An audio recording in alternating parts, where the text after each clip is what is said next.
All right, now recording. So July 1st meeting of the Bylaws and Ordinances Committee of the Town Council. And we have 3 items on the agenda. Welcome, everybody. I'd like to give the public a chance to speak first. I assume that most of you are going to want to address the snow removal proposal, and then we'll move on from there. And we have 1, 2, 3, 4, 5, 6, 7 of us. I guess that's a quorum. So I have Scott Mackley, Teresa Piankowski. Did I get that right? And Betty Levastik. Anybody else want to speak? Anybody zooming in want to speak? Okay, Scott, you want to start off? Yeah, please. There's a little button that would activate that mic to green. The push. You might have to, yeah, there you, thank you. Is that it? Yeah. Okay, so I live on 179 Woodland Road. Was actively involved in the discussion on the installation of those sidewalks, whatever that was, 15 plus years ago. One of the, concessions that was made in agreements to ease some of the concerns of the neighbors about liability and for snow removal, ice removal, was that the town would accept responsibility for maintenance of those sidewalks. That was a compact made with the residents of New Canaan at the time the sidewalks were approved, the new additional sidewalks. And the town has, since then, as part of this long-range planning, made a commitment to try to make New Canaan a more walkable town and increase walking. And now you're coming back saying you want to put the burden back on all the homeowners, abutting homeowners. And this is not something, I grew up on Summit Ridge, which is a small cul-de-sac off of Old Stanford Road, and there's a sidewalk there. And when I grew up there in the 70s, that the sidewalk plow came up that street, come down Farm Road. And, so it's not like, we have a long history of the town maintaining the sidewalks in New Canaan. And just because we're adding more sidewalks to make it more walkable to the town, now we want to, that's, to shift that burden back to the homeowners. I know, some of the comments on New Canaanite and people talking about, this, New Canaan is an outlier amongst neighboring towns, but that may be the case with some of our, whether it's Darien or Wilton or Greenwich, but again, I don't know whether they made the same commitment that we have in New Canaan to increase the walkability factor, but I know Eric mentioned he's up in Hamilton. They just pulled some comparisons because we used to live up in Marblehead, and they get more snow in the North Shore than we do here. Marblehead, by comparison, has a 8.96 mill rate, so they're charging half the taxes that we do in New Canaan, and they bear responsibility for maintaining the sidewalks. The town of Public Works, and that's a town that has. They haven't had bus service to the majority of the town for years and years and years. So it's not, it's smaller town, but they've made a commitment to, and have been forever to the town to maintain the sidewalks. Wellesley, Mass, as another comparison point, their mill rate is 10.41, and the Department of Public Works, just to read from their website, they're responsible for plowing and ice control for over 110 miles of town roads, 32 town parking lots, and 55 miles of sidewalks.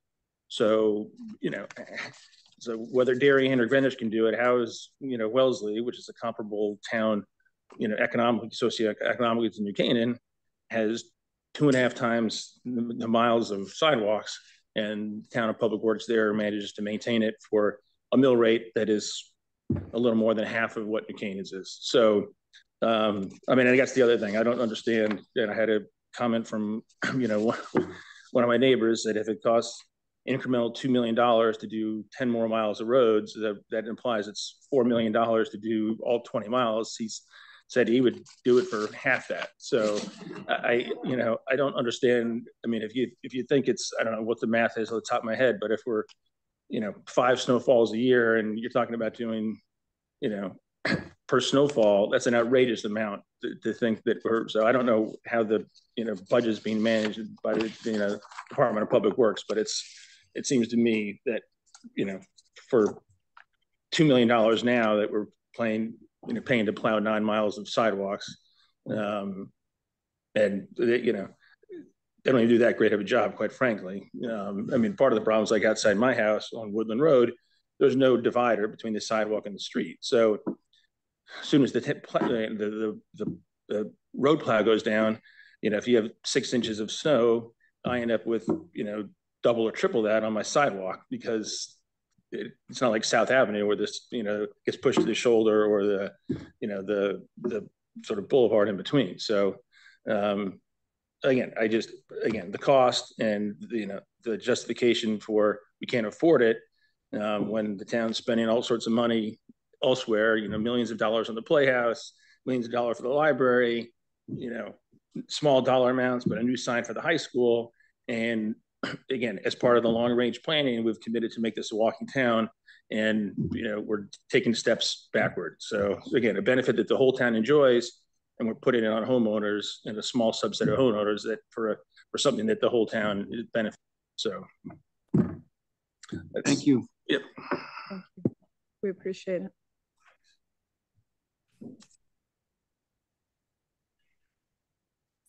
Teresa, thank you. I neglected to say we usually do 3 minutes, but we'll be a little forgiving. No, that's not a knock on you at all. I just neglected to point that out. It seems town has recklessly made the decision not to fulfill its obligation to remove snow and ice from all sidewalks, as the ordinance dictates. We can't hear. No, sorry. Thank you. It seems the town has recklessly made the decision not to fulfill its obligation to remove snow and ice from all sidewalks, as the ordinance dictates, as less than half the sidewalks were cleared. Tiger Man acknowledged he did his best with financial and personnel constraints. The town's insufficient maintenance is indicative of the first selectman's willingness to change the ordinance to allow town to shirk its obligation while it installs miles of sidewalks. An ordinance change would cause irreparable reputational damage for the town. Town is proposing maintaining liability in snow ice removal to select streets. This enables special treatment, such as residents rejecting traffic study recommended safety measures in front of their home on a sharp, unlit curb, which has been the location of cars driving off the road, and others having an intrusive, flashing solar paneled speed sign permanently installed in front of their home. This scenario seems to me to be a divide and conquer tactic, since only affected parties will be vocal in their opposition. Also, the liability and financial burden would be pushed on an increasingly smaller subset of homeowners as opposed to all taxpayers.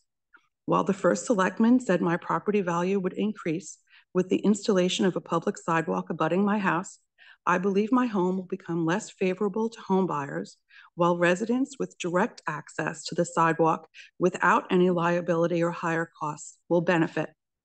The suggestion during the first Bylaws and Ordinances Committee meeting that homeowners should rely on their umbrella policy for liability coverage for a public sidewalk demonstrates a need for both the town and homeowner to study the insurance implications.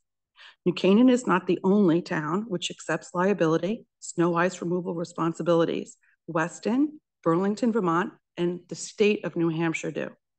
It should be noted that while I was told to check the town government calendar for next Bylaws and Ordinances meeting, having expressed concern for a lack of transparency on this topic, this meeting notice was provided on Friday, June 28th for a Monday, July 1st meeting during the 4th of July holiday week, furthering my position. June's town council meeting shared the date of tonight's meeting, but posted on the calendar over 2 weeks later. Thank you, Teresa. Betty?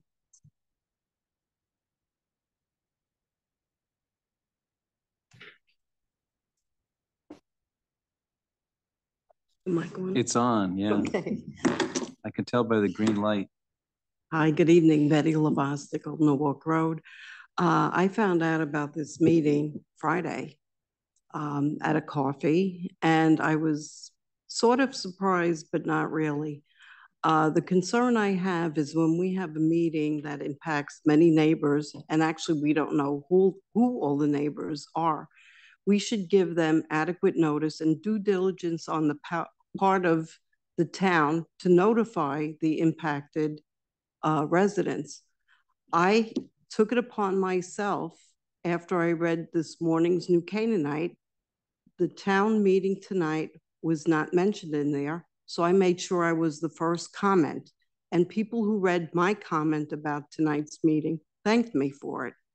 At the Sentinel, that was not posted. I read the Sentinel to find out the calendar of meetings, and it was not in that paper on Friday. So I know we have the 24-hour rule about agendas, but for something like this, if I was a neighbor with 100 feet of property that I was told 12 years or 15 years ago I would not be responsible for, I'd hate to be away July 4th or whenever this gets voted and not be able to voice my concern. So moving forward on this topic, once town council knows of it, and I don't know if it was 2 weeks in advance, but I would like the courtesy of that information. You know, the FOIA rule is at least 24 hours, but you can post it a week or 2 weeks in advance. And how about putting a postcard and notifying these neighbors? Because there are people who are impacted but don't know it. So that's what I have to say. I agree with the speaker number 1 and speaker number 2 on this because I was involved in that sidewalk too. And for the record, for disclosure, my property is not impacted by the snow removal, but I am here because I think this is wrong to move forward without getting the impacted people involved in it and let them participate. Not just a handful of people here tonight, you know, 3 days before July 4th for it. This does not represent the voice of everybody that's impacted. Thank you. Thank you, Betty. Is there anybody else who would like to talk? Please. Okay, we have. Raised her hand right there. This person raised her hand. The woman. Oh, we have 2. Okay. Thank you. Ian. Yes, I'm Ian Hobbs, 255 Main Street. I'm a 3rd generation resident of the same house on Main Street, and I'm the 3rd generation who's fought the same argument. So it comes around. It's always been cited that it's not a fair resolution for the people. And I'm pretty much using the same logic that my father used, my grandfather used, and it's a way of thinking and trying to come up with something that's analogous to this. So I look at it that I don't own the sidewalk. I control nothing about the sidewalk. The public gets to use the sidewalk. So to me, that sounds a lot like a public parking lot. And so maybe if you want to save money, the people who are parking the town parking lots should shovel their spaces before they, and be liable for those spots before they're allowed to use that parking lot. So obviously I'm being a little facetious, but I do look at it as I don't own that sidewalk and I don't control it at all.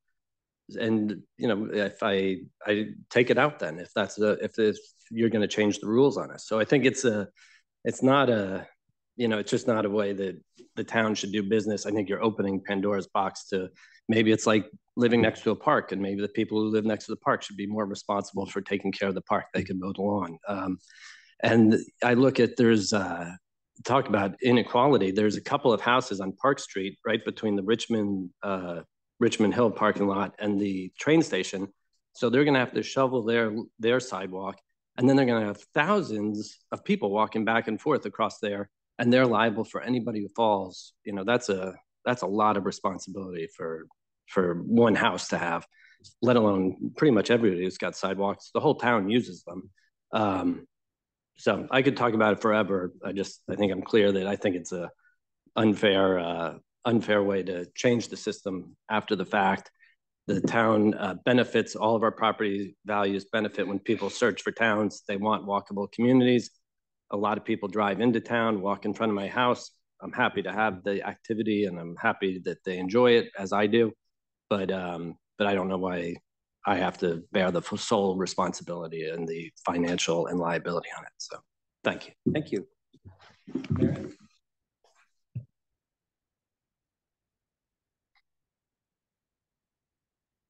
Excellent article, by the way. Oh, thank you. Mary Flaherty, 309 Main Street. I was really involved with the push to get the sidewalk put on Main Street. It, in many ways, tore our community apart at the time because there were those of us who were huge pedestrian advocates, wanted to make the town more walkable. And then there were people who were sincerely concerned about their liability and responsibility.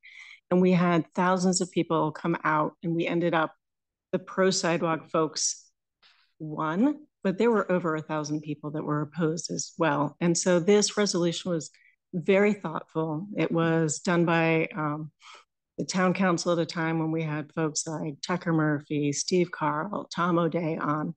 And it really, I think, brought the community back together. This is a public good. It's used by everyone. I see people walking past my house from all other neighborhoods who I know say quick hello to. This is a safe place for them to exercise regardless of their age or ability. It's great for young kids to get out and walk around, for our seniors. On my block alone, I think, our average age is definitely over 60 for our homeowners. We've got folks who are in their 80s, in their 70s. My next door neighbor showed me her scar from her knee replacement. Like, this isn't how you balance a budget, is by shoving some costs on her and then taking it off the thousands of people that can absorb the cost for a public good that I think is really important. And I think it makes New Canaan nicer than the surrounding communities because, one, we see each other, we're out on the streets, people have the health benefits of the sidewalks. And this isn't really how we should be going about trying to close a budget gap that really, when you think about it, is really marginal in comparison to everything else that we spend money on. So thank you for your service, but I think this needs to be shut down. Thank you. Thank you. Anybody else? Well, with that as a introduction, would Tiger and Deanna like to come up and give us an update? We asked Tiger to look more about the cost issues, and we're all ears.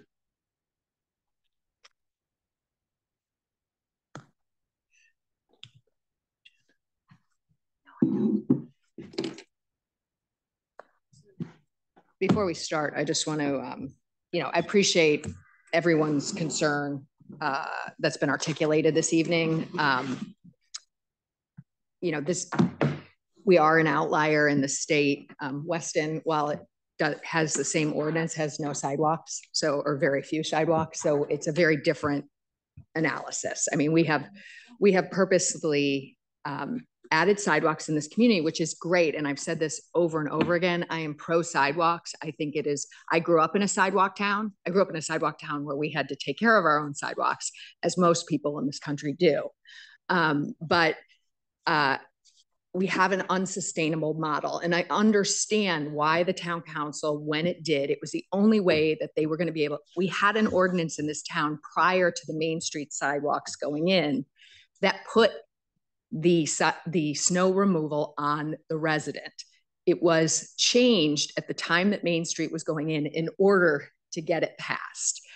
And that was great at the time. I'm pro sidewalks, as I said. But now, as residents want more and more sidewalks, it's an unsustainable model. Last year, our budget was a 4% year-over-year increase. This year, after taking $5 million from the general fund, we have a 5.25% increase. And if inflation stays, which it may or may not, but we have embedded costs in this community that are continuing to rise. And I'm all for keeping older residents in this community. And if their tax burden gets outsized, we're going to lose our older residents because they're on fixed incomes. The young people are making more money every year usually, and so they can sort of absorb those tax increases. But it is really important to me to have a diverse populace in this community and be sensitive to all residents' income levels. And if we continue not to watch the growing expenses that we are incurring, because they're nice to haves, but we will lose residents by, a tax burden that is unsustainable. So, I mean, I want to articulate over and over again, I'm pro sidewalks. It's just, we, made a decision in 2012, a short-sighted decision, I think, to get something approved. And unfortunately, now we're getting to a point where it's unsustainable. So. Thank you. Okay. So the, well, in your packet, I provided you a revised map that showed basically the sidewalks we maintain over the top of the grid of sidewalks that the town owns, in essence. And then there was circles placed around basically the walking distance around each school based upon age and the Board of Ed policy as far as age goes. And then you asked about cost. So in looking at, I gave you a spreadsheet of breakout of how many miles of sidewalk the town owns, how many are in the business district, and how many we maintain by mile, if you will. And the thought is that there's, excuse me, there's 20.72 miles of sidewalk in town, 9.21 that we presently maintain, and there's 4.25 in the business district. So if you add those two together, you get to be about 13 or so. And then subtract that from the overall of 20.7, you get down to another about 8 or so left over that are not maintained at present as far as snow removal. That's about double what we do, if you will. So we looked at our costs from a perspective of what we, our staffing, if you will, for the year, to try to maintain those sidewalks, and of course other work throughout the year. But the as far as a park staff goes, the park staff are the responsibility of maintaining the sidewalk itself or maintaining the snow removal on the sidewalks. We have 12 staff members that are, working members, if you will, and two supervisory staff. And granted, if we take a look and we say, okay, some of those are doing parking lots, doing railroad, the platforms, things of that nature, and take the list as far as it goes, how many would we need to be able to maintain the sidewalks themselves, the additional sidewalks, if you will, that 8 to 9 miles. And we John Howe and I came up with the thought that we would need an additional 8 staff members. So that came out to about $650,000 at their present staffing, at their present level is where they are in their contract. Adding in benefits, it comes to just over $900,000 a year. That doesn't include equipment, just to outfit them for snow, not any other part of the year, but just to outfit them for snow. For that crew, based upon what we have for others, it'd be about $325,000 worth of capital, if you will. Now, granted, that capital will last, 5, 10, 20 years, some of those items, but the overall annual additional cost is about $963,000.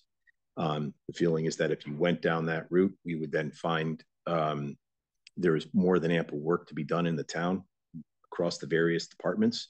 So from wastewater plant to the transfer station, the highway department to and the parks department, across that union, if you will, we could then separate the men out for the non-winter months, spring, summer, and fall, and then tackle other items in town that are not necessarily getting done, or we're actually outsourcing to outside contractors to save money on that side of the ledger. What if we could come back to that for a second? Because right now you're addressing the sidewalks that are not currently being plowed, right?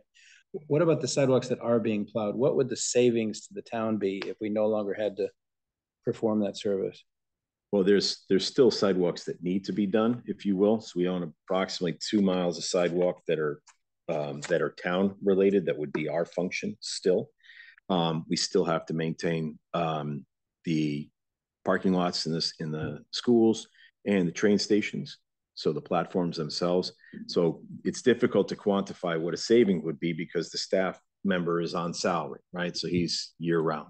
Would there likely be a reduction in overtime? Quite possibly, if you will, but it really depends upon when that snow falls.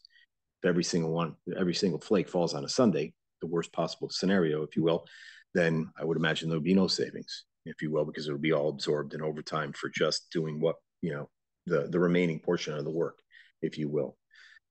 So it's very difficult to quantify if there's a savings, if you will, overall. For if you reduced down and did nothing and brought us back down to just the 2 miles of town, you know, the sidewalks that abut our properties, you know, various buildings in the schools, what have you. So it would be very difficult to quantify that out. We don't have that type of data. You know, the men come in, they work throughout the time frame that it takes in order to maintain that, you know, remove the snow. And we're tracking time from the beginning to the end, not necessarily that it took you an hour to be at the train station. It took you an hour, you know, 8 hours to do this sidewalk leg, what have you. The Parks Department actually works multiple days across the board as far as working out with the snow and then cleaning out crosswalks and other areas. So a snow, one storm for them is about a 4 to 5 day event, if you will. It's not just the day. It takes the highway. It's usually the highway's about a 2 to 3 day event before they're clean. And then if there's subsequent refreeze, we're called out for that. The Parks Department, it's usually about a 3 to 5 day event because they're still maintaining, we're still removing snow from various areas and having to deal with freeze and thaw there, refreeze and in certain areas. So it's a little difficult to give you that number. So I realize that we don't have precise data to use for this calculation, but what you're saying is arguably, if we were to establish a range of savings for the sidewalks that we're currently plowing, the low end of that range might be zero savings. That's correct. And the high end, who knows, but it's not going to be $2 million. No, it's not. Our staffing costs for the year aren't that high. Right. So to your point. So if I may, at the last meeting, you quantified that the cost was $2 million. And Tom followed with these days, following 10, 15 years ago, it would be $5 million, which that was if we were to hire outside contractors to take care of it all, because we weren't anticipating the thought of increasing our own staffing, if you will. So the unfortunate thing is we went to several contractors and asked for numbers back, and at present they haven't given us. I don't know if they're concerned about actually giving us a ballpark figure, but we haven't received any data yet. So I didn't see any proposals, requests for proposals on the town website. We didn't put it out to bid. We don't put out things to bid and ask someone to bid on it if we don't have the money. It's not a real, we weren't, it's not a real, this was an ask to help us with data. It's not a true proposal until we say we're actually going to hire somebody. You can't just, I mean, we wouldn't get people to bid on our jobs if we put out fake bids all the time. Right. Well, this isn't necessarily a fake bid. We're considering whether or not to do it. So even if you got a verbal or something per mile cost, it's not $2 million. That's what we were asking for. At present, I don't know what that number is. We were asking for that. We didn't receive any data back. To me, it seems like that's going with outside contractors. You wouldn't have to pay for the equipment or the benefits. So you could possibly be really reducing the cost considerably. And then with the chance of indemnifying those contractors that they wouldn't be liable for damaging the sidewalks or anything like that, I think the job would be more attractive to them as well. Well, one, I don't know if I'd want to indemnify them for not damaging things that they're working on. That's first. I mean, they got to be careful with what they're doing. We have to repair areas of damage. They would have to repair area of damage. They would still need equipment to do the, But they would have their own, right? They have their own equipment. We wouldn't have to buy the equipment. But that would be built into their cost. It's just that their labor cost. They'd have to build in their equipment costs as well. However way they wanted to slice that cat as far as how they wanted to attack it. And then the third is, I don't know if it'll be a union issue because it's a union work at present that I'd be subcontracting out. So there is the possibility of a grievance as far as saying that I'm taking work away necessarily from what could be union labor, and outsourcing it. So there is that possibility. Not saying it will happen, but there is that possibility that I will receive a grievance and say that actually has to be handled by union staff. But the numbers you put together that roll up to almost $1 million, those are assuming that we would hire full-time people for an entire year. That's correct. So what we would hope is that if we used a contractor, we wouldn't have to use them for the entire year and it would be less. That would be the theory one would expect. Correct. Okay. Yeah. So the 9 million is or the 900,000, between 900 and a million. Mm-hmm. That's really assuming we would use newly hired town employees, and that's not necessarily the only. And new equipment. In brand new equipment. Yeah, and we don't have any people who have given prices on that. So it seems like we're missing a lot of information. And the reality is that right now they're not plowing the sidewalks, and yet there would be any savings because what we're plowing is what we need to plow. So where are the savings in Well, this? I think the reason that the question was asked is it's at least possible, and we want to be aware of this, that as a result of this discussion, the town might decide to plow all the sidewalks that we promised to plow in the ordinance. So we're just curious what the cost of that would be. Absolutely. But best case, even if that's one option, that we plow everything that we're obligated to, and to compare that with plowing none of it, the delta is not much different than $1 million. So I think that's useful to know. It's also useful. I have a question. This is Eric. Correct me, Tiger, if my numbers are wrong. Eric? Eric? Yeah, can you hear me? Go ahead. Yeah. So 20.72 total sidewalks, 9.21 the town actually maintains, 4.25 in business district. So why are we not currently maintaining the remaining 7 or 8 miles of sidewalk? Because we don't have the manpower to do it. Even though the ordinance currently states that we will do it. Correct. And is there any penalty for not fulfilling that ordinance?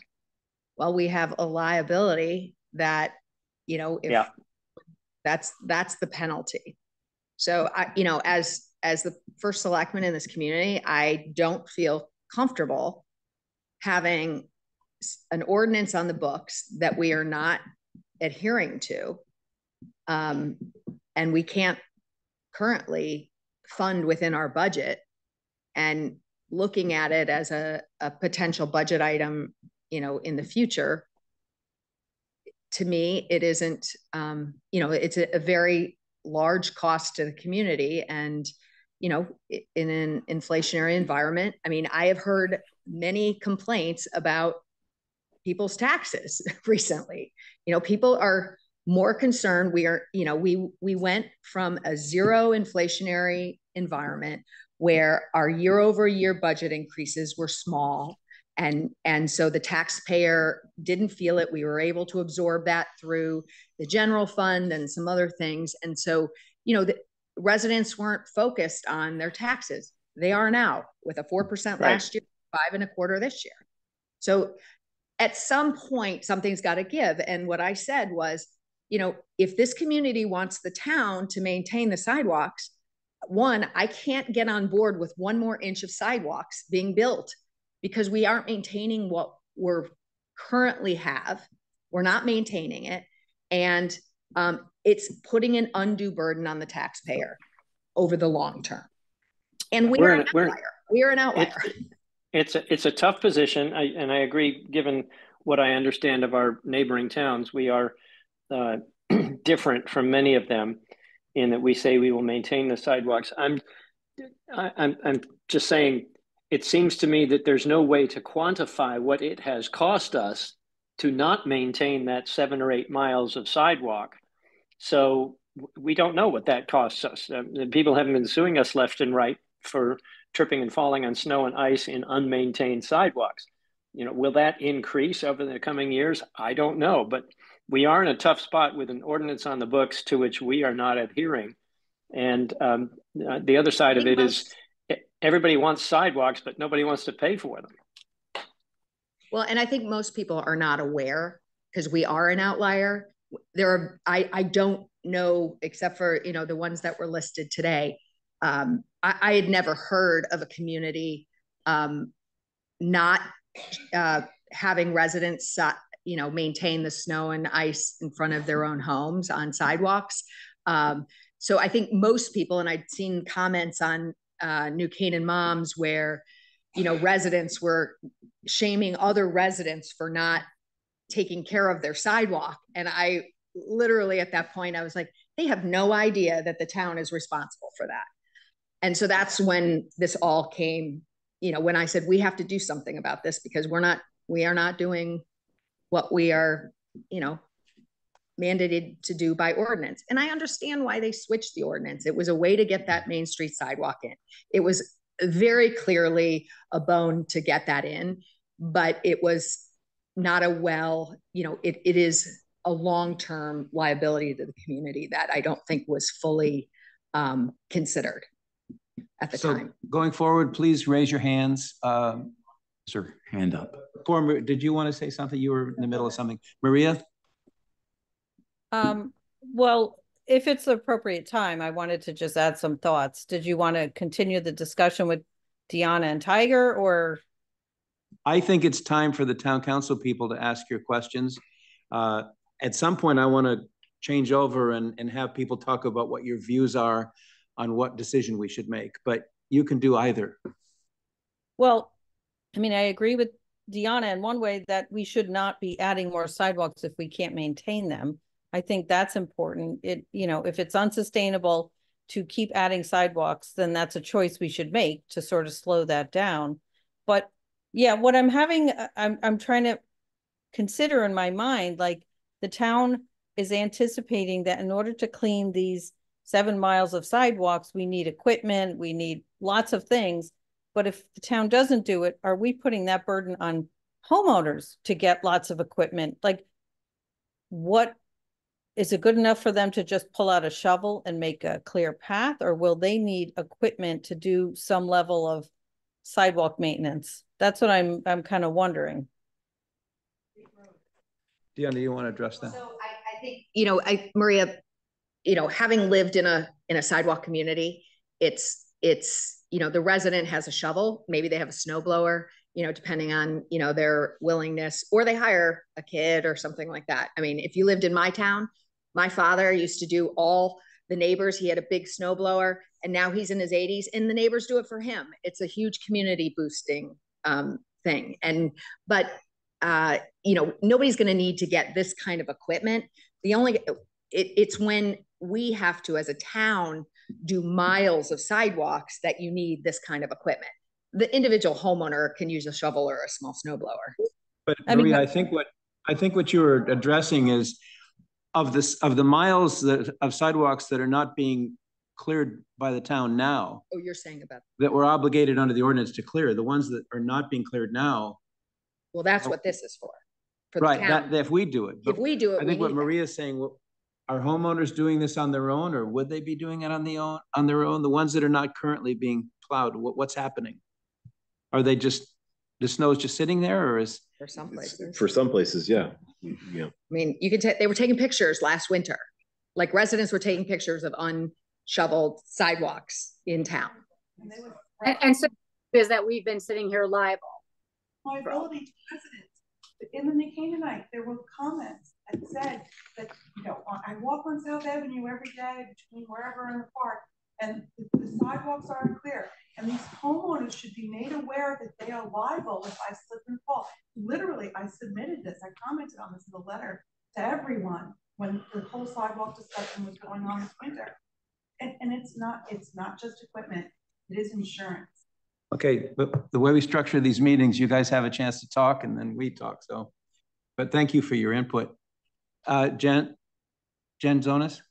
Oh yeah, you know, I'm really struggling. I'm being honest here. I like keep going back and forth. I mean, I'm very, you know, affected by the fact that we are an outlier as a town. And then I heard the first gentleman, Scott, mention Marblehead, where I actually have family from, and Wellesley, and I was curious by that. But then I come back and I think, you know, Darien and Wilton, you know, the suggestion that, well, we've done this great thing and we put in all these sidewalks, but I mean, do we know, Tiger, can you answer this? Do we have actually more sidewalks than Westport? Or I would assume Westport even has more than we do, and the abutting homeowners are responsible. Do we know? Do we know comparables of how many miles of sidewalks we have compared to Darien or Westport? I don't have that data. Okay.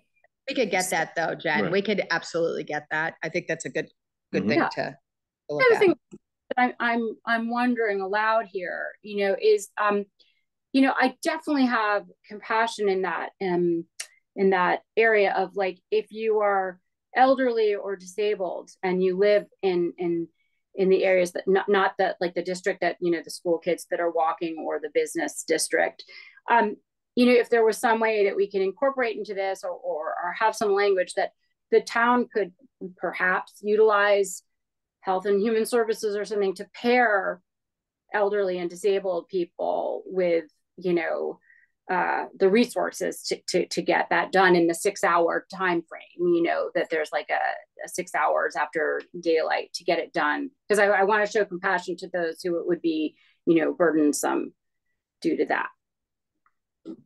Those are my thoughts. Maria?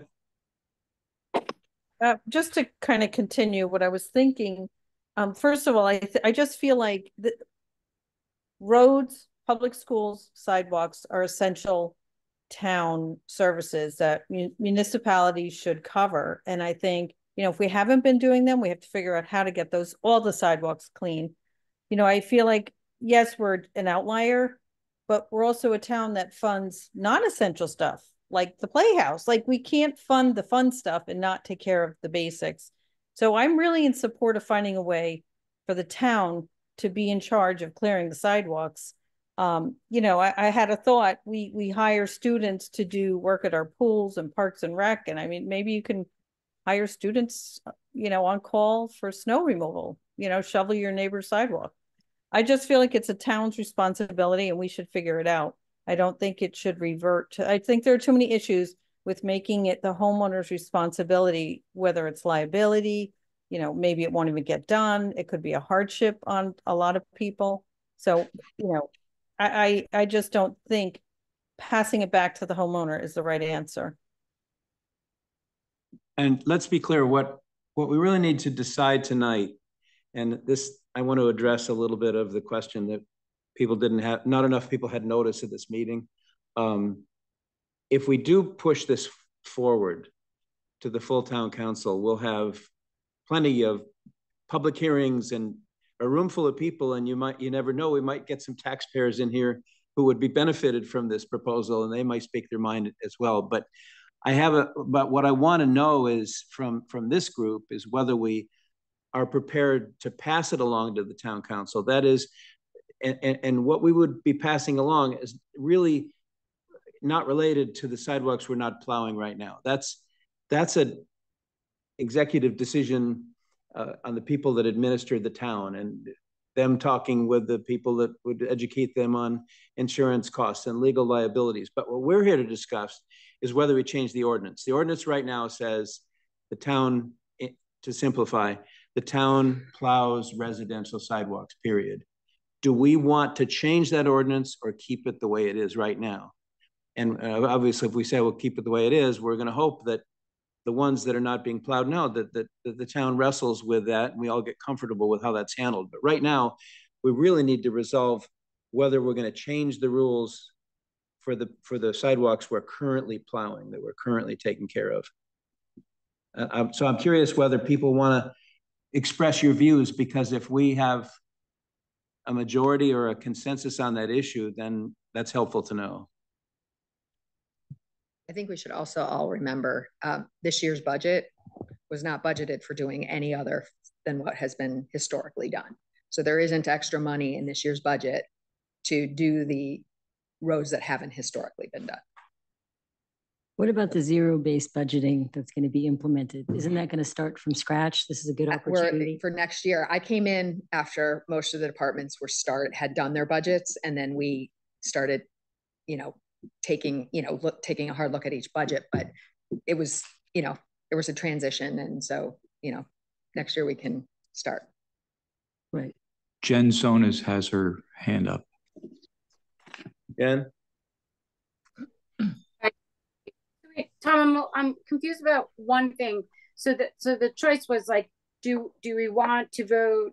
Are we in favor of changing the ordinance or leaving it the way it is? But you mentioned that if it were to go forward to the full town council, that we might hear from some of the other stakeholders that are taxpayers who are not, you know, abutting the sidewalk owners. And so I sort of feel like it's like I might want to move it forward to the full town council to hear more about it without saying definitively I am for changing it. Does that make sense? Yes. And so if that informs your opinion, then great. Okay. Eric? Yeah, I'll lower my hand. Two things. Number one, I agree with Jen that I think this merits a broader town council-wide discussion. I also I'm a little cautious on changing ordinances to achieve a desired budget outcome. And I think we need to think about budget concerns on an overall budget concern basis and look at everything that impacts our budget, and not change ordinances in order to achieve a desired budget advantage. So I'd like to see it go forward to a broader discussion. And I think I have real concerns about changing this ordinance 12 years after the previous administrations made the ordinance. It's on the books. We gotta struggle with it. We're in a tough spot. Not to be disrespectful, but if you don't favor changing the ordinance, why would you want to pass it along to town council? Yeah, I'd like to hear from more people. I think there are a lot more opinions that need to be heard. You could be convinced. Okay. I might be. Hillary? Are you muted? Sorry. Yeah, I'm here. Can you hear me? Yeah.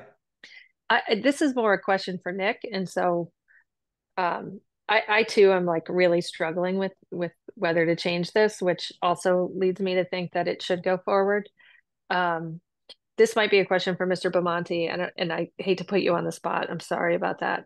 But is there a way, and I'm just thinking out loud here, this is certainly not something that I'm necessarily advocating for.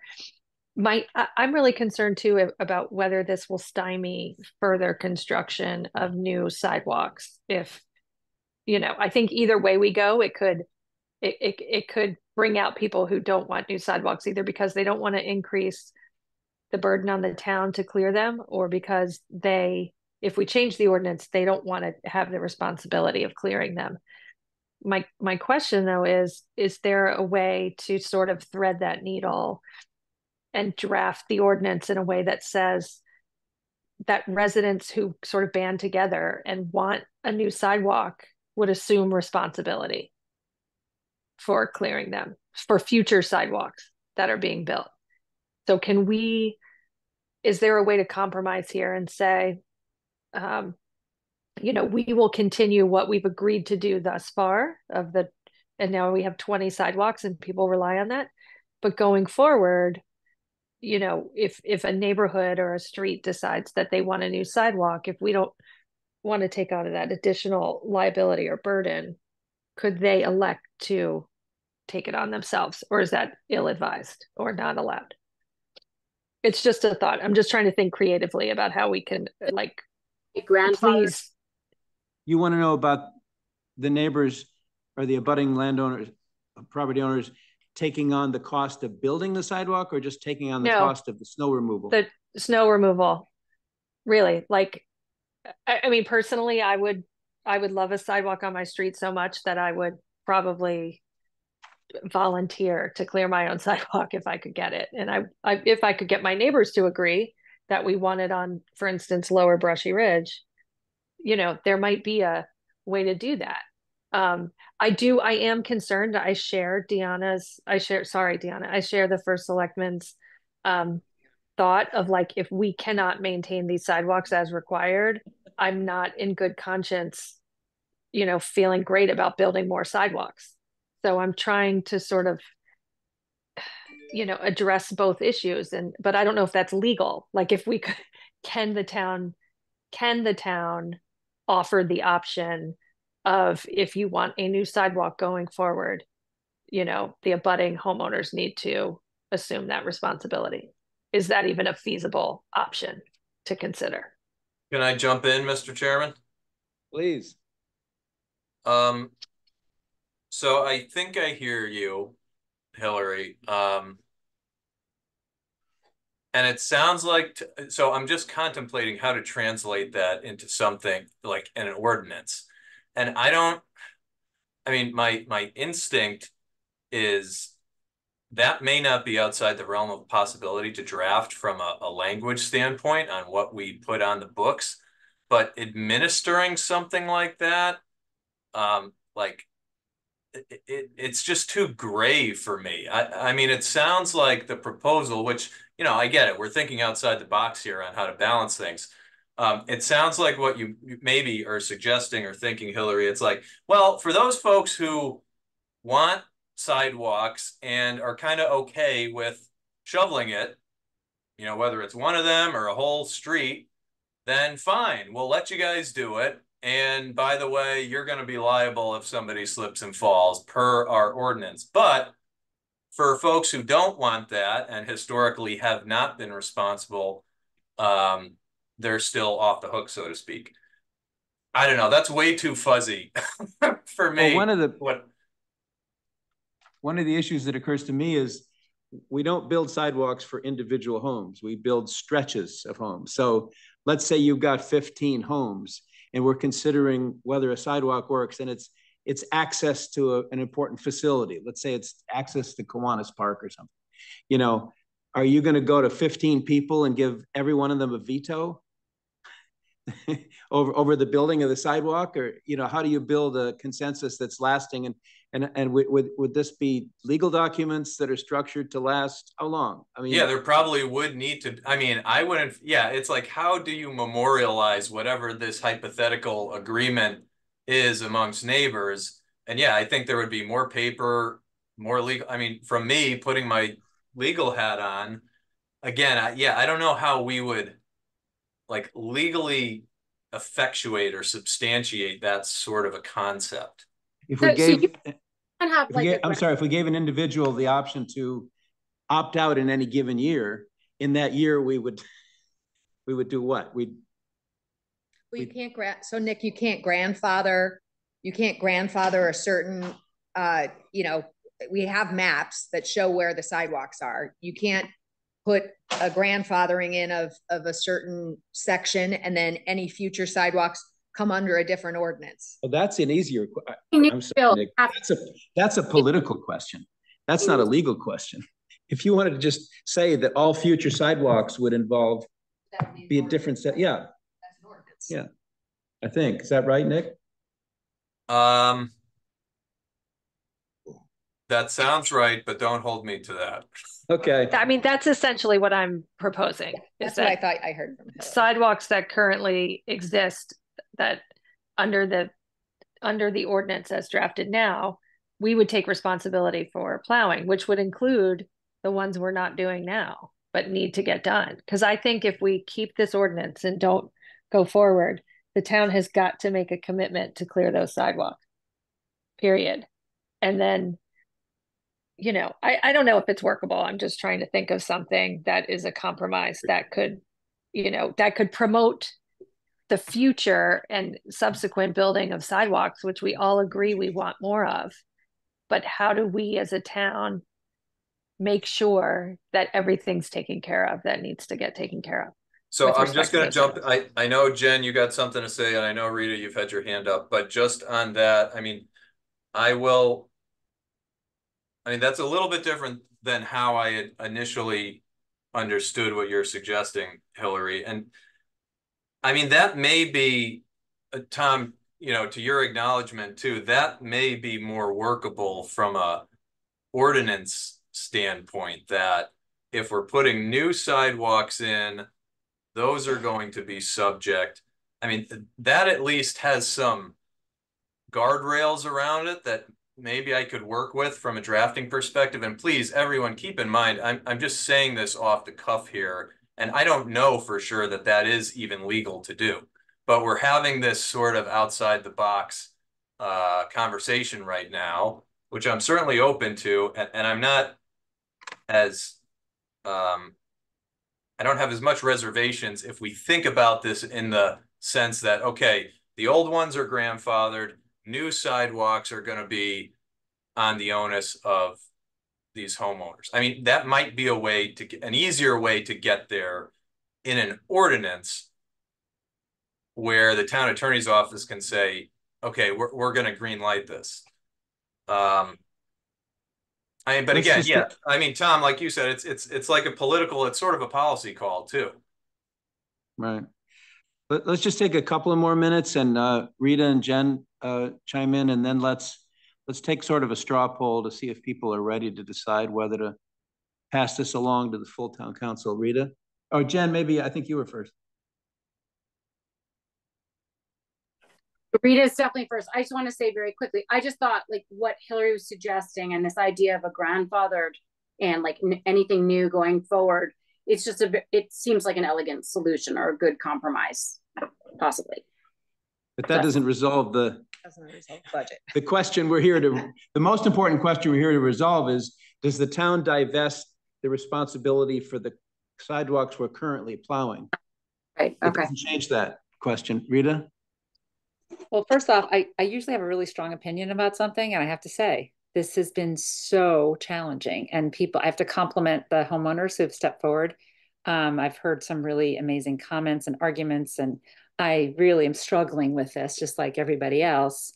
I do like, Eric, I have to echo what you said, which is I really feel that trying to change an ordinance to fix a budget constraint shouldn't be how we look at it. I mean, it could end up being what we do, but I don't think that's how we should look at it. I think it's all about what best serves the town and fits our POCD, like, you know, who we want to be. And I think that's how we should make our budget decisions and do it holistically. Like, what, as a town, do we want to prioritize? So I think that's really the question for me. And I don't think we have it yet. And would want to like kind of open it up. Hillary, I love creative problem solving.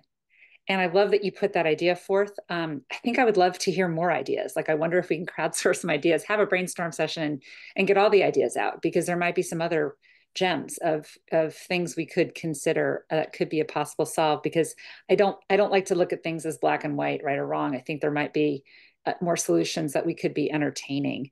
I am a little hesitant on creating two separate classes of people. You know, some people that get their sidewalks cleared and some that can't just because they came later. Like, that feels a little uncomfortable, although it might work. Again, I think we have to think through what the consequences are and how this will be perceived. So I just feel like we're not done. I feel like there's just more discussion that needs to happen and more ideas. Please, Christina? I just like to say that if we're really looking to bring down the budget in some way, that we have to do it where it's really meaningful. And the clearing of the sidewalks certainly is one of the smallest of expenses. If we're really concerned about it, then we should freeze building any new sidewalks and avoid the maintenance and cost issues at this point in time. Well, you could almost say this is two entirely different projects. One project is, what do we do about the sidewalks that we're currently plowing? And the financial analysis is that the savings from that may be somewhere between 0 and a not very big number. And how many storms you have. It really is weather dependent and how many storms you have. And if we are going to do everything we're required to do. The one thing I'd like to just have everybody wrap their head around is our current POCD, the one that's in effect currently, has expansion of the sidewalk system. And then it is definitely moving forward. You know, I was just talking to Sarah Carey today. It's in the next POCD. So to have I think the town council also needs to be, sort of thinking about, is this something you will be taking up the POCD? And this is something you should look at because it comes to you, the POCD, and this will be part of it. So you should be looking at this specific area in the POCD. And just make one editorial comment. Rita and Eric, you talk about we shouldn't do an ordinance based on the cost savings. The only reason to revisit this ordinance is cost savings. So I don't know what else you think you're going to analyze. That's the only question. I mean, if we weren't going to save any money, why would we change our policy? So I'm just chiming in there, but at some point, let's shift over to find out whether you want to pass this along to the full town council or not. Could I say something? Yeah, so I don't think that we have the budget numbers. I mean, Tiger, you did a lot of work, and thank you for doing that. And I understand your budget concerns, Deanna. We're going into zero cost budgeting, so I have hope that we're going to be able to rework the budget. I think the POCD is really a document of the people. It's their priority. It's a quality of life issue, and I think it is a pedestrian safety issue. So I'm not struggling with this issue. It doesn't mean I'm not sensitive to the budget concerns, and I appreciate all the work that Tyra did on the numbers, but I think we could bring those numbers down. And I think that we could invest in the sidewalks and a quality of life and pedestrian safety. I've looked at research in other towns that are doing fining people and giving them the responsibility, and the sidewalks are not being done. I've seen pictures of kids walking in the streets, going to school, people in wheelchairs who can't get by on the sidewalk. And then if there is a fine, sometimes it takes 3 days for a hearing. And so then 3 days later, the sidewalk is still unpassable. So I think it's great that everyone wants to hear from more people. But on the other hand, there's a lot of other work we need to do. So I don't know if it's necessary to continue to talk about this and develop solutions. But, I think that there's a way to do it and bring the cost down. I don't want to see 8 new town employees hired to do the sidewalks. I think there's another way to go about doing that. But so I think we should support the POCD because it's made by the people. Thank you. Remember, we're not deciding on the sidewalks that we're not currently plowing. That's not before us right now. It's just, do we push the obligation for the sidewalks we are plowing onto the abutting homeowners? Yeah, so let me just be clear for the record. So I want to keep the ordinance the way it is and have the town plow the sidewalks. And Deanna pointed out, I think it's really important. All the sidewalks are not being done. I've gotten comments like that too. So I think we do need to do them. So keep the ordinance the way it is and find a way to fund the rest of the sidewalks. And then I think to develop this other idea that Hillary was bringing up. Hillary, I appreciate your creativity, but look what happened on Main Street. I mean, like if you bring in a sidewalk and some people are okay with shoveling it and some people aren't, then you're going to pit neighbor against neighbor, which is, that's already happened. Why do that again if the sidewalks are expanded? It just makes it much more clear if the town is responsible for doing them. So the whole state of New Hampshire plows their sidewalks. The case, I'm not a lawyer like you all are, but it went back to 1898, a case where they decided for the whole state that the municipalities plow their own sidewalks. So we're not the only place that does it. And Wellesley, I'm from Needham, Mass. Wellesley does it. Marblehead does it. So I think it's definitely doable. Do you want to give your opinion so we can move this along? No, I think we're ready to vote. We should. Well, so all right. So basically the way to put this is everybody who supports Deanna's proposal to change the. Well, I don't think that's the question. No, that's are not you the moving question. it to the full town council? Yeah, are we? You're a. Oh, I'm sorry. You're right. Right. So do you want people say yes if you want to pass along to the town council the proposal that Deanna is making? Can I make an interruption? So shouldn't we be voting on whether this committee thinks that the ordinance should be changed first and then it will that result will bring it to the town council? I don't think we should be voting. The vote is not, do we want to bring this to town council? The question is, does this group, bylaws and ordinances members, want to change the ordinance and then vote on that? And then based on that vote, then it goes to the town council. So that seems a much cleaner vote. I appreciate your logic, but the question of not wanting to decide and wanting to pass it along to town council was raised first. And I need to respect that, we can have both votes. I'm not sure what the order matters, but because that was raised first, I'd like to see whether, because if that's a majority, then. But I don't think we've ever done that before. We usually vote on the ordinance and see, and that's the function of the committee is to decide whether we all agree, because that's what this committee. All right, that's fine. We can do 2 votes and we can start with that one. So let's start with that vote. Who is ready to decide, to support Deanna's proposal? Christina? To support or not? Are you yes or no on Deanna's proposal? No. You're a no. Kim's a no, right? No. Maria? No. Rita? What's that? You're muted. Oh, you're muted. So that's a muted no. She said no. This was a good idea. I know. Are you ready to support Deanna's proposal or no? No. Can they take themselves off mute? This is the most crucial. Eric, are you part. on mute? We didn't hear you. I am not on mute. Can you hear me? No. Yes. Are you yes or no on Deanna's proposal? I'm a no at this point. Well, we're going to hold you to that. Jen? Well, I'm a yes because I'd like it to be further discussed. I want more information. So I'm a yes to consider Deanna's proposal. So 1, 2, 3, 4, 5, 6, 2, 3, 4, 5, 6. And I'm a no. So the decision of this. Hey, don't forget about me. I'm sorry. I knew I was missing one. Hillary's picture isn't up there. Sorry, I'm just going on and off. Gosh, I'm so torn. I think I agree with Jen that I think it needs to be sussed out a little bit more. So I'm gonna say like a reserved yes.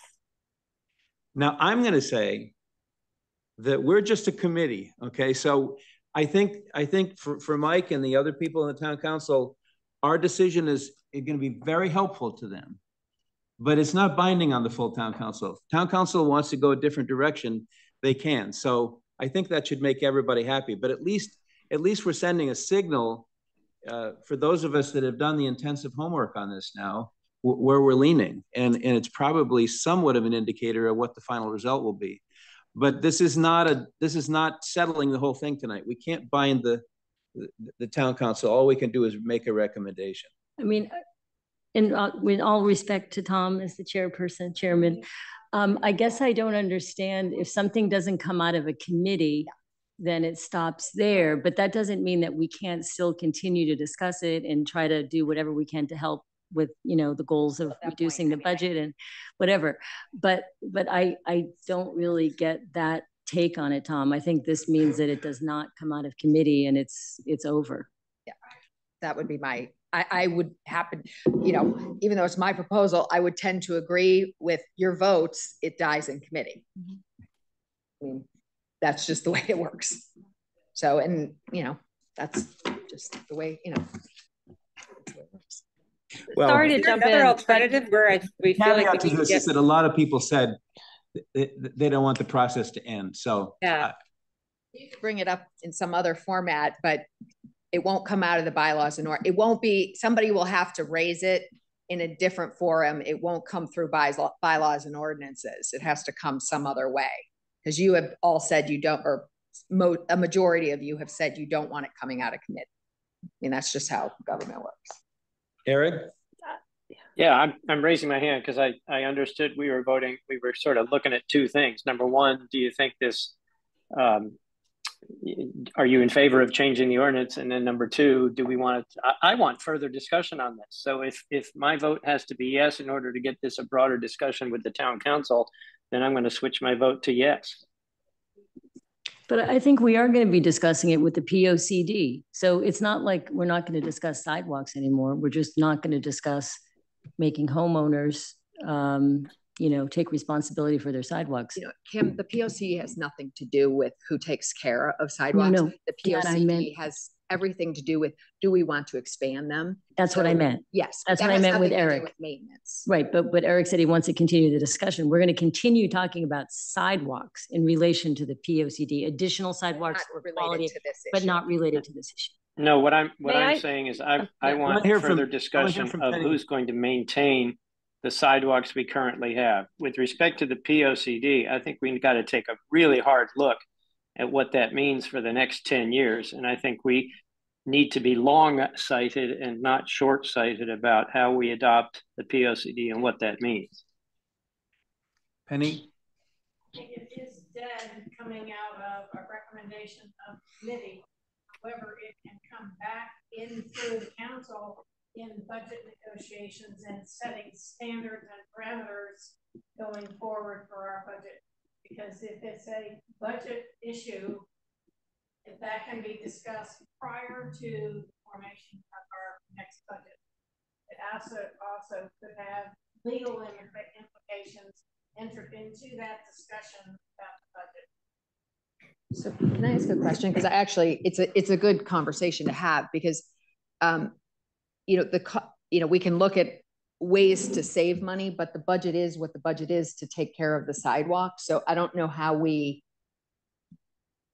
if you have 20 miles of sidewalks to do, it's going to cost what it's going to cost. And so I don't know, in a budget discussion, you can't really say, well, I only want you to do 15 miles this year because that's what the budget's going to support, because the ordinance doesn't support that message. So it's kind of a, I don't know how to go forward with this from a budgeting standpoint, because now you're telling me you need to get them all plowed, and regardless of the budget. But I mean, here's what I want. Yes. That would be the recommendation coming out of the council in. It's very hard to hear Penny. Oh, Penny, yeah. They can't hear you. Sorry. While Penny's making her way up there, can I make one comment? Yes, please. There is a way. I mean, the Affordable Housing Committee was a recommendation from town council for us to go back, for the Bylaws and Ordinances Committee to go and write the ordinance. The idea and the germination of the Affordable Housing Committee was not from the Bylaws and Ordinances Committee. It was proposed by Steve Carl and the town council generally. So I kind of disagree with the idea that it's dead on arrival now. If the full town council has a conversation about it and decides to refer it to us to write the ordinance, I think it would be incumbent upon us to do so. So I think further discussion would be helpful. And if there's a sea change as a result of that full discussion, I think it can be referred back to us. That I just want to point that out, that, Any real quick, I don't know that. But yeah. I don't think that's how we have our committee structured, is that we have a preliminary discussion at the committee level. And if it does not come out of committee to the full council, then the decision has been made, it doesn't come to the council. It would have to come in a different way, and it could come back in a discussion about parameters of the budget before the actual budget gets formed. Thank you. That we would want to spend the extra monies. Thank you. Here's what I'm going to do. Okay. We talked about this being early. It's July. We haven't widely publicized, this issue to the town. We've heard that legitimate input from a lot of people. And we have a number of people that have said, I'm not really ready to have a decision. I think to me, this is such an important issue. It should be a consensus decision of the full town council. And so what I'm going to do is I'm going to take the liberty as chair to take another vote. And please tell me one by one whether you think this issue should go to the town council or whether we're done with it and it's dead. Hillary, you want to move it on, right? I do, yes. Jen, you want to refer it to full town council for further consideration? Yes, I do. Eric? Yes, I do. Maria? No. Rita? Yes, I do. Christina? No. What do you think? No. And I say no, so we're done. What can you report to everyone? What is the vote count, and what do you mean we're done? Well, what we've had, I'm sorry. I counted 4-4. No, it's 5-3. Oh, no, there's 4. 4. Hillary, No. Jen, Me, Eric, Jen, and Eric, Rita, and it's Maria. Rita? Oh, it is 4-4. It's 4-4. Okay, my mistake. So we're not done. I don't want to give people the reason to believe that we have the ability. Our rules for the town council of what the committees do are very they're not legalistic and descriptive and technical, that I think we're free to do in committee what we choose to do. And I don't feel comfortable deciding this for the full town council. So I would say that we haven't made a decision tonight. And now if full town council could take a vote on the first 5 minutes of the next meeting and say, we're done. We listened to your video and we don't want to do this. That's fine. But I'm not going to make a ruling that this has to die tonight. So what happens to the first vote that you took? Well, the first vote, people what was said the tally on that? 1, 2, 3, 4, 5, 6 that said they were against right now, if they had to make a decision against Deanna's proposal, to 2 that said they would accept the proposal. But several of the no's have said, but what I really want to do is to think about it more. I don't want to have to make a decision tonight. So you're going to negate that vote? And I'm just confused. I'm confused. Yeah, exactly. Sorry. You have a vote or you have a vote. I mean, I think you could say the committee voted against it, but we're not, you know, that we would be happy to have a discussion in town council, but it doesn't require another vote. It Maria Norton has her hand up. in committee. We can take this up in the town council, full town council. Maria has a comment. If full town council thinks we're done, we're done. I have a comment. If we stick to our mission as a committee, we're looking at changing the ordinance and that's it. So I think that's the vote we should take. If we want to bring this up as an agenda item in the full town council, that's a separate issue. And, you know, that might result in a sidewalk committee being formed. But I think our role on this committee is to discuss whether or not we want to change an ordinance. In this case, the sidewalk snow removal ordinance. So I think we're combining the two concepts. And I think we should focus on just, do we want to change that ordinance? Yes or no? And then if we want to discuss it as a whole town council, it becomes an agenda item that we discuss as a whole town council. And you can, as a whole town council, work to change an ordinance outside of the committee. Absolutely. So I guess, you know, Maria, you can do it. So it's academic. So you need some, you know, but you have to have either the chair of the town council willing to put it on the agenda, or you have to have, I think is it a simple majority or is it a super majority that has to bring it on? I have to look at Robert's rules, but there's a method if the chair doesn't put it on for the council to make it go on an agenda if you choose. Right. I think there's a remedy for that. But as far as changing the ordinance, I feel like that's our mission. We should vote on that separately. We shouldn't it's academic because when we go to the full town council, they have the power to override what we do anyway. I mean, this idea that we have the power to dictate the decision of the town council, that's just wrong. But that's how committees operate. I mean, we take something under. No, we take things under consideration. We've done ordinances in the past. We come up with a draft in committee, and it continues to be revised in the full town council. There's no rule that says that the town council can't continue to act on what we do. I think you guys are arguing for limiting this debate to a smaller group of people when we have others that are very wise and informed, and you know, I think that they should be involved in this as well. This is a weighty decision, and so if we move it forward, are we saying, to be clear, sorry, go ahead, Maria. I was just saying, if we move this forward, are we as a committee saying we think this ordinance should be looked at to be revised? Is that what we're saying? I think our vote suggests that we're inclined to say that Deanna's proposal would not be adopted. And I think that's useful for the town council to know.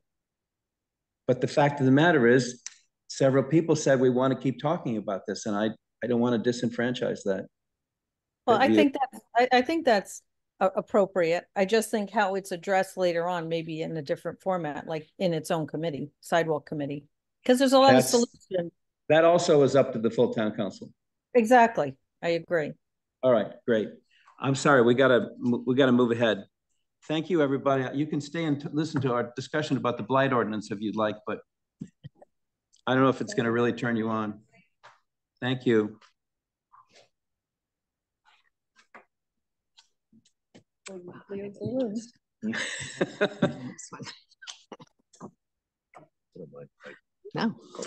You're not interested in blight?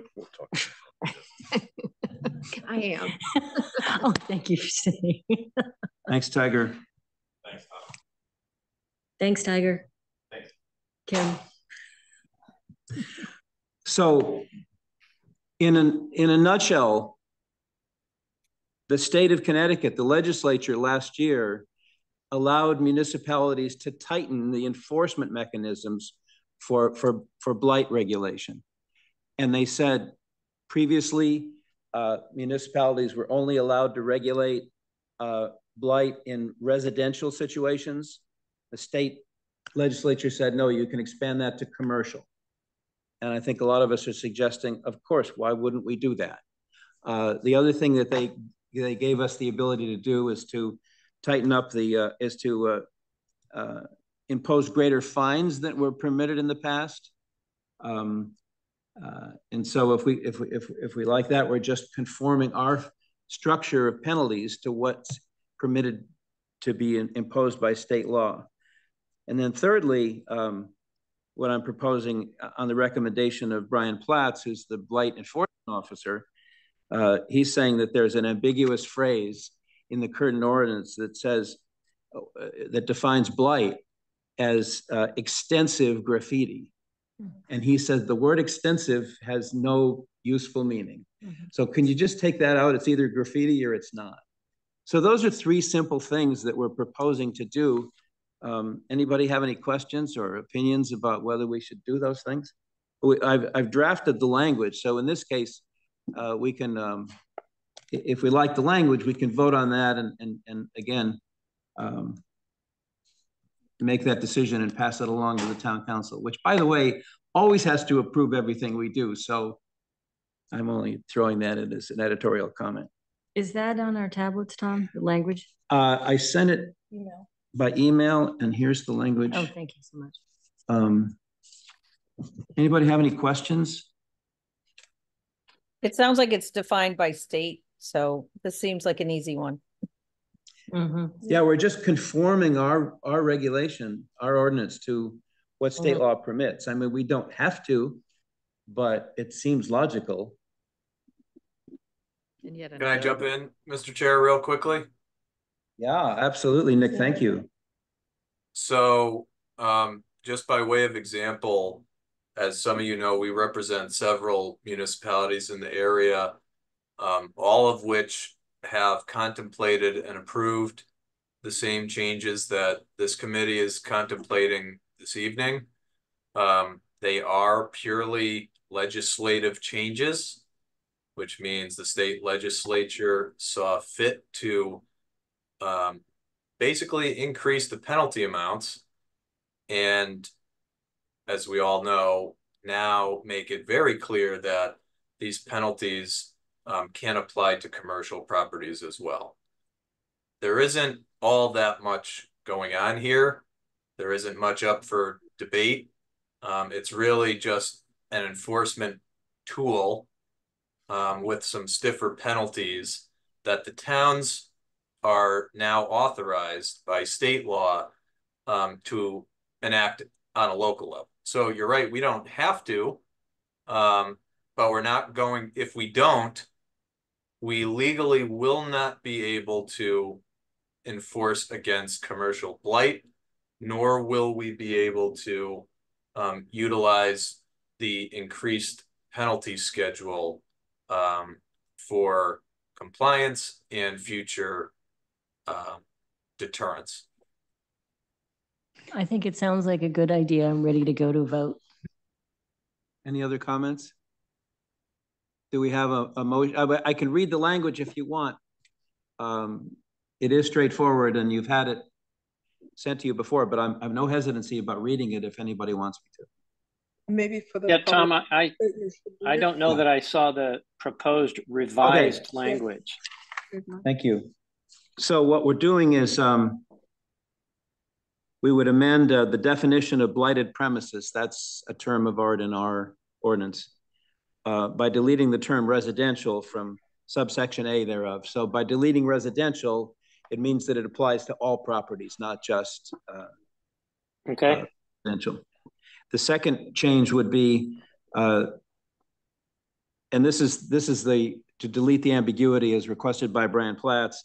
The definition of blighted premises under 7A2 shall be amended by deleting the word extensive from paragraph 13 of subsection A thereof. And then finally, with regard to the penalties, section 7A13 shall be amended to read as follows. Violations of the provisions of this chapter shall be punishable by a civil penalty for each day a violation exists and continues beyond the date required for remediation set forth in the notice of violation under 7A-11 of this chapter. The maximum daily civil penalty shall be $150 for occupied property, $250 for vacant property, and $1,000 for any property for a third or subsequent violation occurring within a 12-month period. And then paragraph B, violators will also be responsible for all costs and expenses associated with enforcement and the collection of any civil penalties, which will include but not be limited to attorney's fees, court fees, mailing costs, and filing fees. Any questions? Thank you. Do I have a motion? I have a motion to adopt the ordinance. Second. Change. A second. Second. Christina. By the way, Hillary, are you taking notes or? Okay, thank you.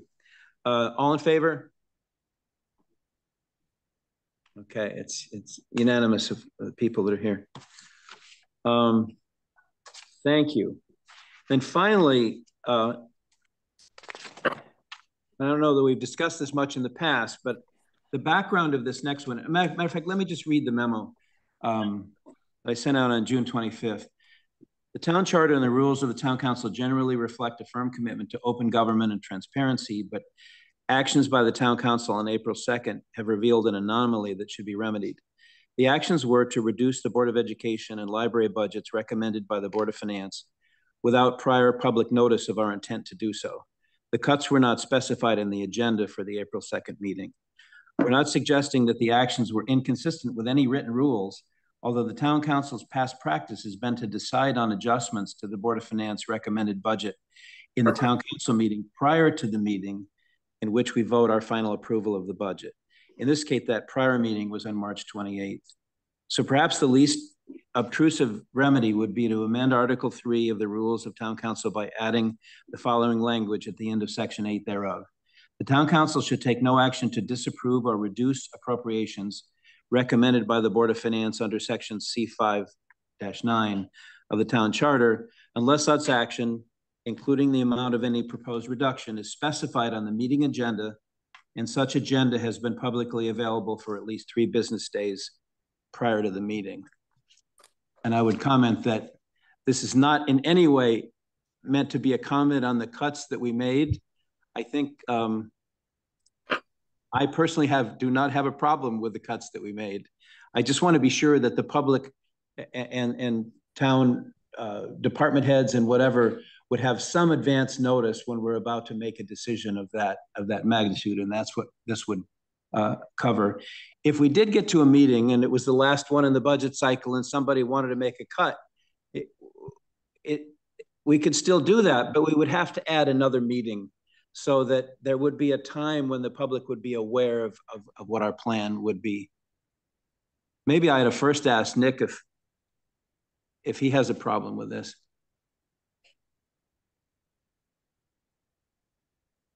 I don't think so, Tom. So anybody else have any questions or comments? Yeah, my comment is I kind of see this. I understand that people were upset. Some people were upset that the budget was cut. But I kind of see this as an opening of the charter, which the town council has not voted to do. I also don't see anything coming from the town council to open up changing or looking at the rules of the town council. So I think it's worth, discussing, but I don't think that it's really in our purview to open up the charter. And I think that in the charter, all of our duties in terms of what we're allowed to do as town council are all in there. And I think that also sometimes information comes to light in a spontaneous way and we make a vote. But you said we could extend it by a week, but I really look at this as a much bigger action that has not been initiated by the council. I think that we ought to ask Nick to comment on that. Is do we? Yeah, can I jump in there? Because that is wrong. I'm sorry. What's that? That statement I just heard is incorrect. This is not an opening of the charter. Your bylaws do not come from the charter. It's a town ordinance.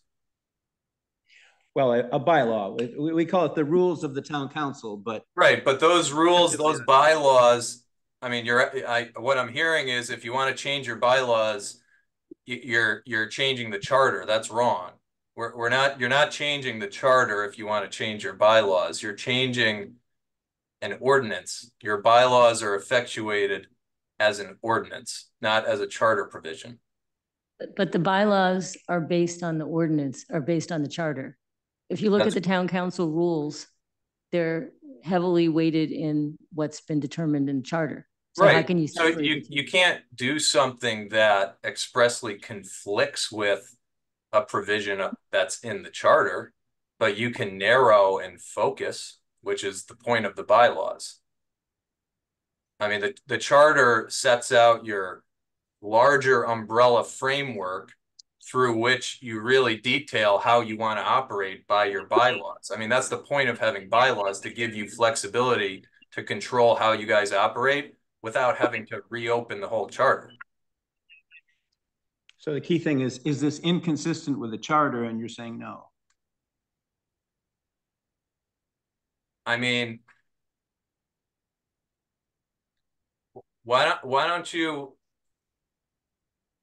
let me hear it one more time, Tom?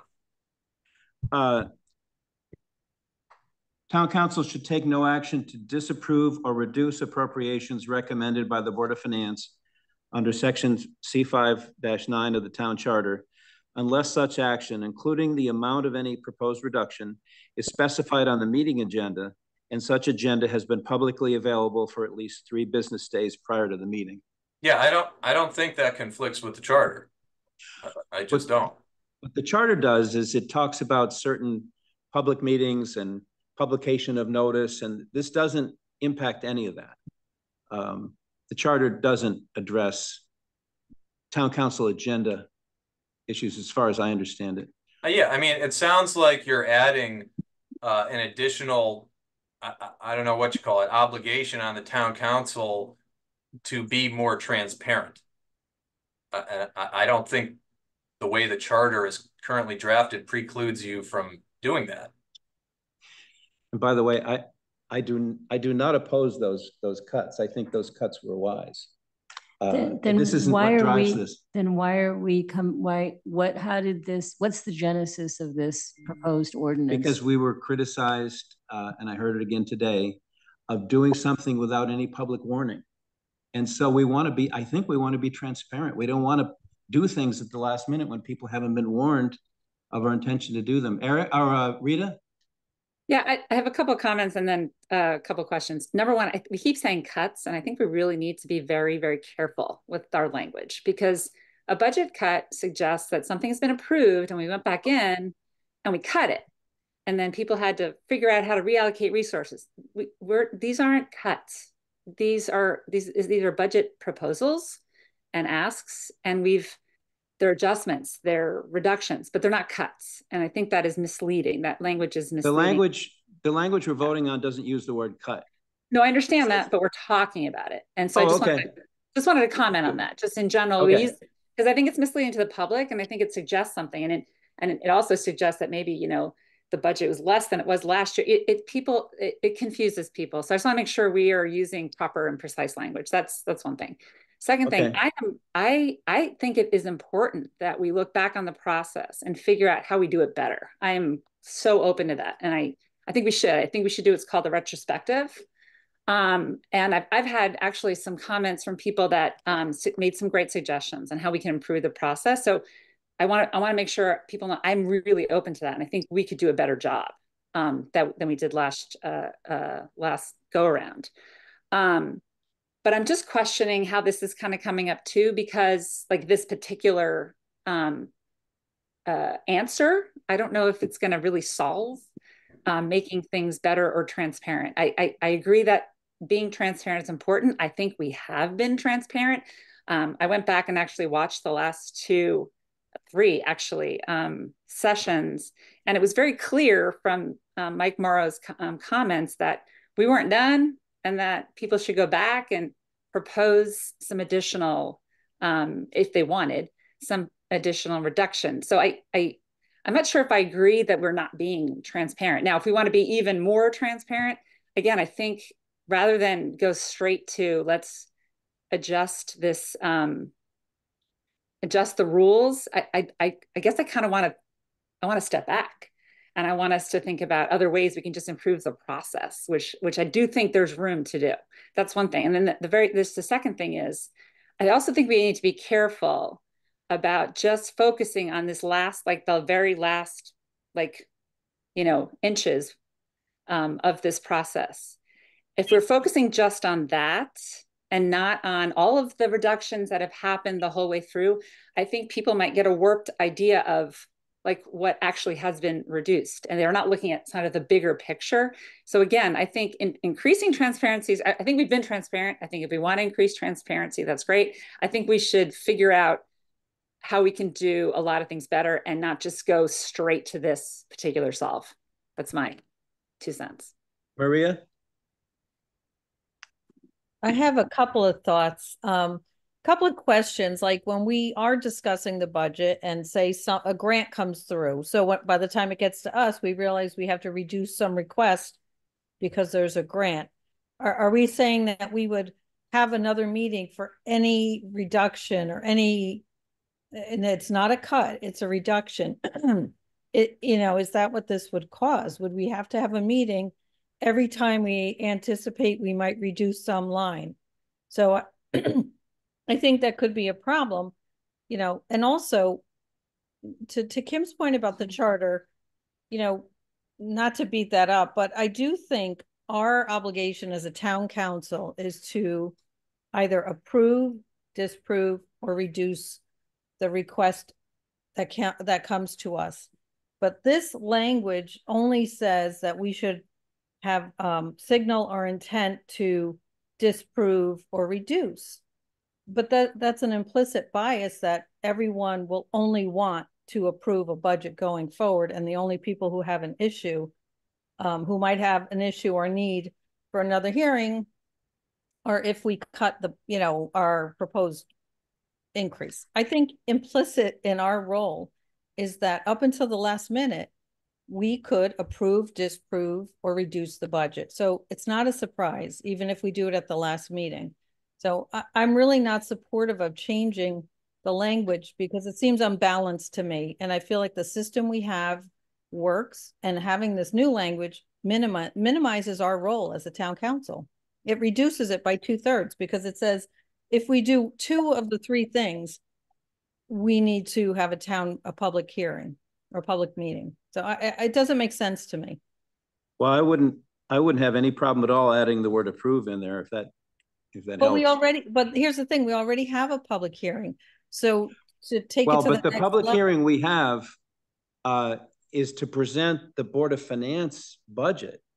The public doesn't have the budget that the town council, at the time we have that hearing, they don't have the budget that the town council ends up, deciding on. And so it doesn't give people advance notice of our actions. But are we taking a second vote? That's it. Operationally, is that what has to happen? We have to take 2 votes? No, all we have to do is get it on the agenda.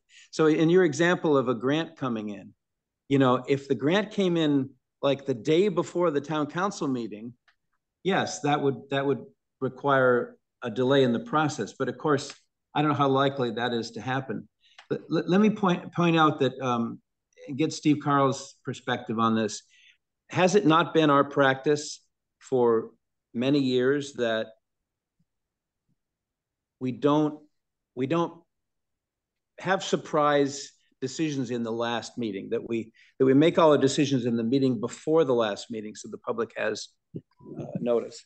Well, so, and again, it's your town council, and I think it's the sitting town council's decision on how to do things. But historically, we've had a ceremonial budget read the night that the budget is approved, because, you know, the controller has to get everything together and everybody has to get all that documents done. And that evening, for decades, basically, it's been a read of the final budget. So you read the budget, everybody knows that they can either vote for it or against it. They, you know, there's pieces of it that in the past people have voted for or against it. And historically, it's always been a read. And then, you know, and then there's been a traditional, you go out and have a drink and the season's over. The way it was done this year was a little different. So this year, there wasn't the normal read. What it was another discussion that evening. And then there was some cuts done, and then the vote was taken and it was done. So, you know, it really is just a decision of the council of how you want to do it. There's no rules about how that works, but the complaint came that there was cuts done to the budget without the public either having knowledge or weighing in on those cuts. That was really the only thing that made it controversial. So, but there's always the chance that there'll be a cut. That's my point. Yeah. So and the public can speak really anytime. And isn't that true of just any? I mean, we are representative government, and we are, as opposed to like the Board of Finance, we're the elected representatives. So I just don't want to be kind of straitjacketed. Like, I think we are serving the taxpayers. If in this case this year, unlike, you know, I assume this because I wasn't on previous town councils, but you know, the work wasn't done. To Rita's point, if you go back and see it, there were issues left hanging. So I just don't want to straitjacket us, so that if we need to have further discussion, you know, we're able to make, you know, those decisions, those reductions on behalf of the taxpayers. That seems to be, you know, it would be lovely what you said, Steve, but like it even if that's the nicety, I still think it's our role to be able to have further discussion and make reductions on behalf of the taxpayers. Yeah, Jen, I don't think, and no one's suggesting that you shouldn't do it. It's just the way that it's done. So if there were a case where we were going to cut another, I'll pick a number, $250,000, $500,000 from the budget, whatever that particular cut was, you have a week. The meeting is scheduled for the final read, but you also have a built-in schedule, you know, for that very, you know, for that particular reason. You'd have another meeting, and then you just push the vote off for another couple of days or whatever it is. You'd have your decision, but then you'd have your debate about what to cut, but then you'd also have public input at the next meeting if anybody wanted to. Then you could have your final vote. It's just, I think that's an interesting point. It's the last minute cuts that is the only reason that this was an issue. That's all.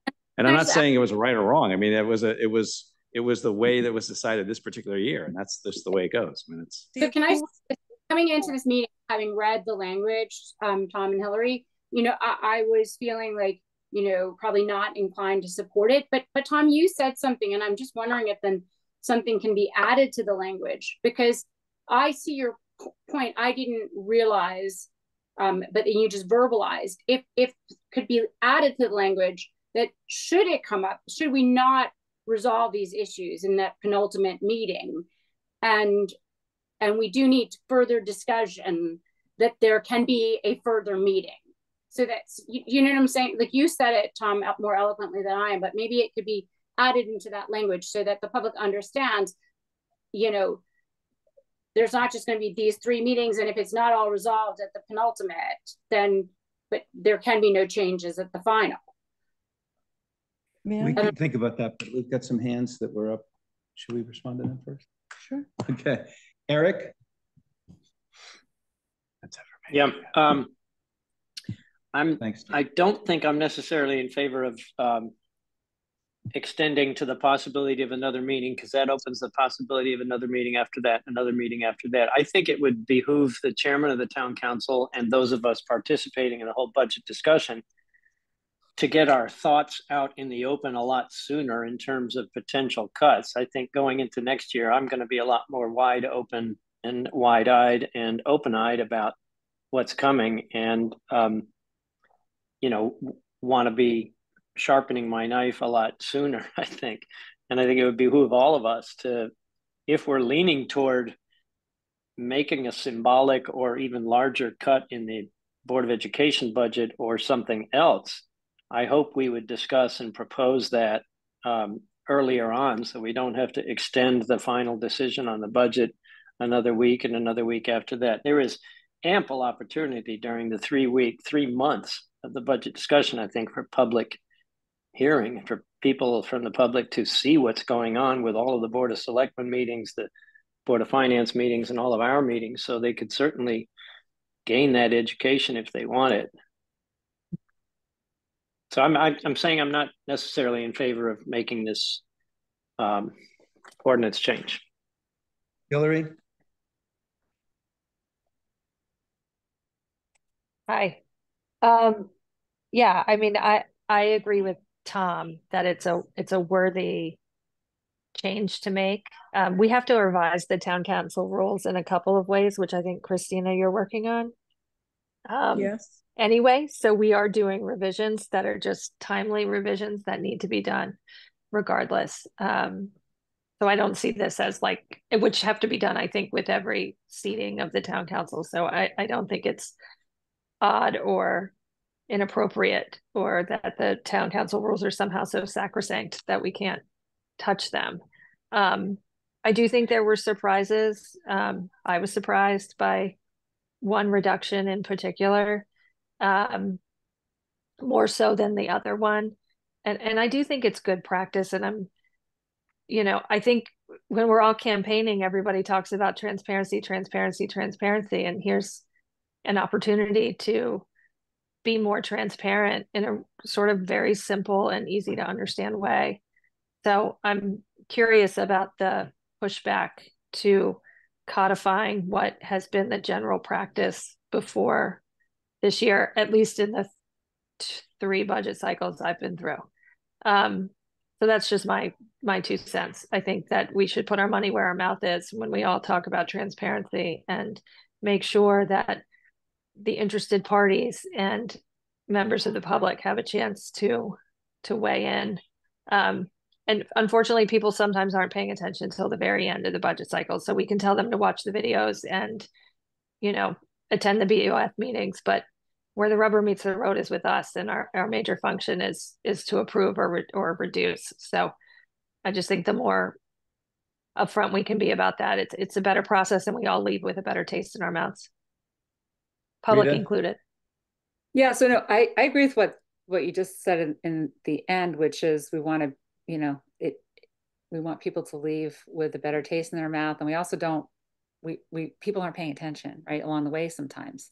So not the problem, but one of the concerns I have with the wording is that it's really focusing on that very last reduction.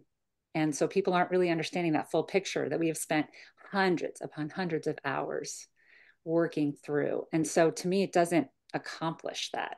I agree. I think we can make the process better. I think we should talk about it. I think we should look back and say what worked, what didn't.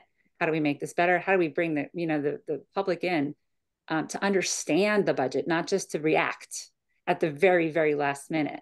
That's the problem sometimes.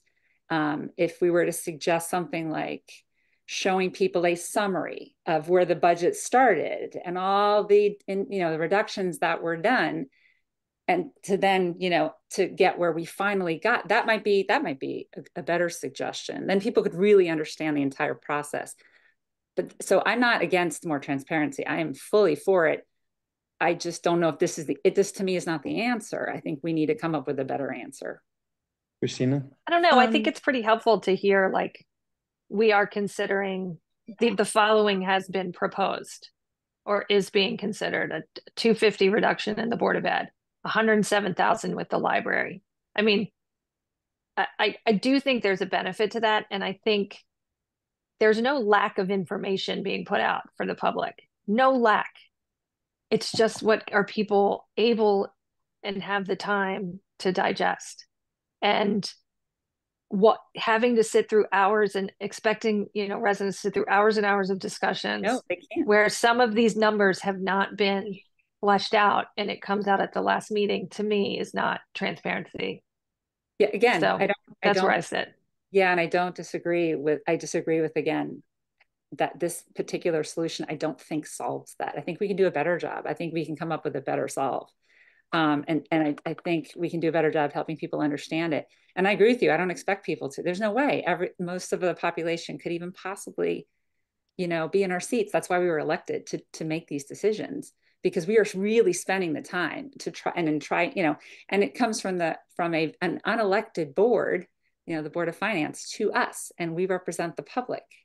And so it's almost like we're giving more weight to the Board of Finance than we are to town council. Thank you, Christina. And questioning at the very end. What I'm saying is I would like a more broader transparency than just that last bit. And so I think we could do a better job with the solution, is all I'm saying. Christina? I like to say that on town council, there has been a great level of effort put in to be as transparent and informative and listen to what the public says or emails or presents at our meetings. And I think what's unfortunate when you're talking about transparency is that some of us seem to have a conflict of interest, and that is not coming forth. And some are not recusing themselves when they need to. If your spouse is on the board of the library and you have a problem with a budget reduction, I think you should recuse yourself. Christina, do not go there. Don't interrupt, let her finish. Until the New Canaan and I wrote it in the paper as to who was on the board, because those board members were not listed. And I'm saying it in the most no, you're not. You're honest again and transparent way. We cannot argue and make a rule that does not apply to the process. The process right now with the town, according to the charters, the Board of Finance provides us with a recommended budget. We as town council are the elected legislative body. That body is responsible to the taxpayers, to the voters, and to make sure that the well-being of our town and the feelings of the citizens are addressed in many different ways. We're not creating an obstacle. We're looking at the bigger picture that perhaps has not been seen before. We went through great effort to be in all the subcommittee meetings of the Board of Finance, of watching the meetings for the Board of Selectmen. Mike made it very clear that he wanted as much influence as possible. The library was given the questionnaire to answer. The director came forth. The information that was given was not exactly what we expected. We made a decision as the town council to bring a reduction. That's not a bad thing. It was done at the last minute. And how dare you say that about me? You and I can talk about this offline, but that you are, I'm not even going to discuss this with you. Okay. The fact that you would besmirch. Let's limit our discussion. No. Let's limit our discussion to what's germane. You're dirty, Christina Ross. You are dirty. Don't ever do that. All right, this is not germane to the question. Real quick, let's wrap up. We'll hear from Jen and Maria, and I don't want to vote on this tonight. There's no hurry. It's the process with many bodies to have a first read and a second read. We can vote on this at the next meeting. It'll take just a few minutes. Can we take a straw poll? It's 9 o'clock, almost 9 o'clock. Tom, the discussion's over. No. Jen? Okay, so I'm just trying to gather my thoughts. I'm curious, Hillary, when you said, so if it were listed and it said, you know, we are notifying the public that we are going to do a $107,000 reduction to the library. And you know, Hillary's not on anymore, is she? Okay. Well, okay. No, she is on. Okay, sorry. Forget what I said. Go ahead. I'm on, and I'm not going to discuss this anymore. I'm done. Okay, thank you. I'm off. We're done. Please don't ask me any questions. Can I say something? No. Tom, can I not just if it respect about that? Not something different. Let Jen finish. Understand what, Jen? This is not controversial. I just if something was listed like okay, if we vote in favor of this, and then we post, we're going to have a $107,000 reduction to the library prior to the final vote. And then something does come up at that last meeting, which is kind of our right, but we have noticed it and people are prepared and they come and there's always the public comments. And let's say we shave it, instead of 107, it becomes, you know, a $90,000. Like, are we able to do that still with this language is my question. That, well, or have to do another 3 days. Have another public hearing. No, it just keeps going. Well, it's not public hearing. I'm not talking about public hearings. But we could make the language do what you just said. That's not a problem. And I think Jen brings up a good point of when does it stop? What if we go from 105 to 90 and then to 80? You have to keep having hearings. It wasn't when does it stop, whatever. I just wanted a simple answer from Tom about that. And I could get. I see no reason why the language of this proposal could not accommodate your point. You know, the question the public wants to know is, somebody wants to reduce the recommended budget for the library by $107,000. And we could say, if the town council, you know, acts to reduce that amount to some lower amount, that's not even covered by the language in this proposal. All this proposal says is if you're proposing, you know, in order to do the full 107, you have to get it on the agenda. That's all we're doing. It's like the person who's going to raise this simply has to do it in advance. But what if the town council says we want to cut 150? Then you're going to have another public hearing. Yes. And then they might say, this is the point I brought up before, Tom. I'm in favor of less government and giving town council powers that are consistent with the charter. And I'd like to just say that we've had a lack of engagement from the public with the budget process. It's hard for people on town council to understand the changes that have happened. I had recommended something called OpenGov that Darien has. It's an open system where residents can follow along, can see what's going on with the budget. I also think we discussed briefly having a town council communications committee that never got off the ground, but reaching out to the public, letting them know what's going on, you know, and providing them more information. So I don't think it should just be about cuts. It should be about all aspects of the budget and getting the public engaged from the beginning. So I'm all for transparency, but I'm not for adding responsibilities to government. The budget process takes how many meetings, Christina, is it that we have? I mean, it's like 8 or 9 meetings. We talk about everything openly. There's videotapes, there's everything. So to me, this is not a action coming from the overall town council. I'm still a little bit confused about the genesis of the proposal. I understand some people were upset, but like Rita said, we can do a better job. And I don't think that this solution is the only way of dealing with the issue. It just puts more regulatory you know, issues on the town council that I think we already comply with everything that's already in the charter. And Nick, with all due respect to you as an attorney, this particular change in the rule is not consistent with the charter. Every other part of the charter is consistent with the town council rules. There's nothing in the charter that says if you cut and you plan to cut, you have to have a public hearing. So I see this as an aberration. Nick, you want to comment on that? Or you don't have to. Yeah, you know, I don't think I'm going to engage in the back and forth. I've already made my position clear. That position is not going to change.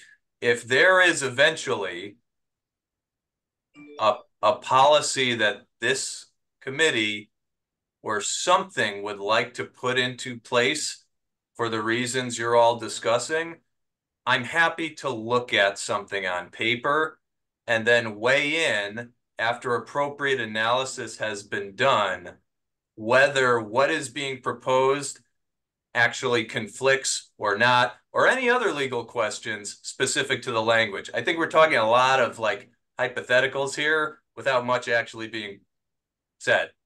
So, I mean, happy to help how I can, but. So let's do 3 more comments and then let's end the meeting. Maria? Well, one, I just had a thought that, you know, it's sort of a response to being hesitant to codify this transparency. I really feel like we were transparent. We are transparent in our questioning. None of us gave the, you know, like I'm all in speech and then turned around and said, I want to cut. So I think we are transparent.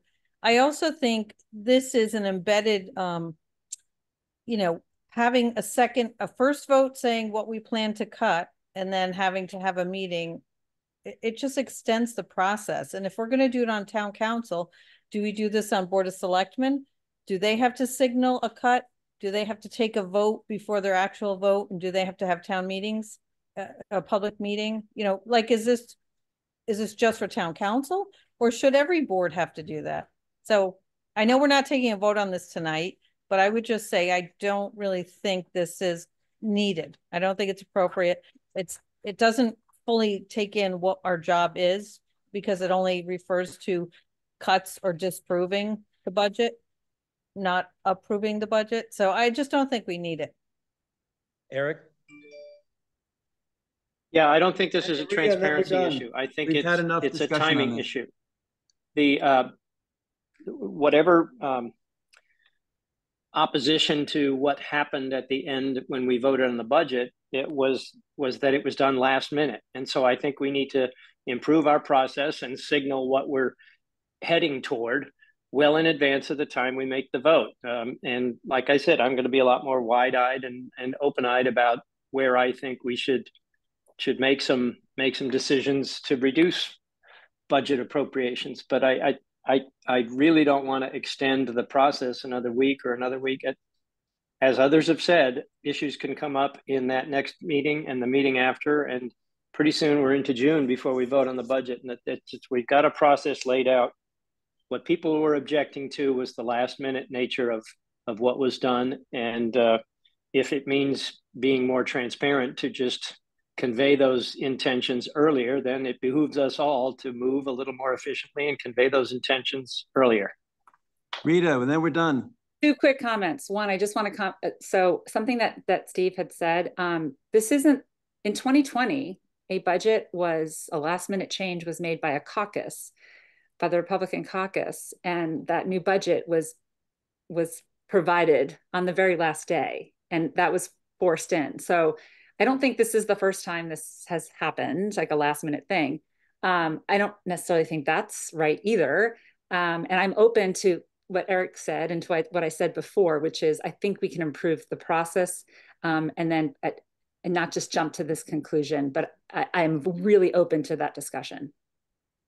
I'm sorry, Tom, I'd just like to say that this particular year, the budget process was much shorter, one due to unfortunate events that happened, and the other one that we were trying to meet a deadline that was much earlier than in previous years. I would like to know what that schedule looks like way ahead of time so we can basically pace it at a level that is not so rushed, especially with all the meetings and all the interaction that we have with different departments. Okay, may I please have a motion to adjourn? Motion to adjourn. Second. Second. All in favor? Aye. Thank you, everybody. Thank you.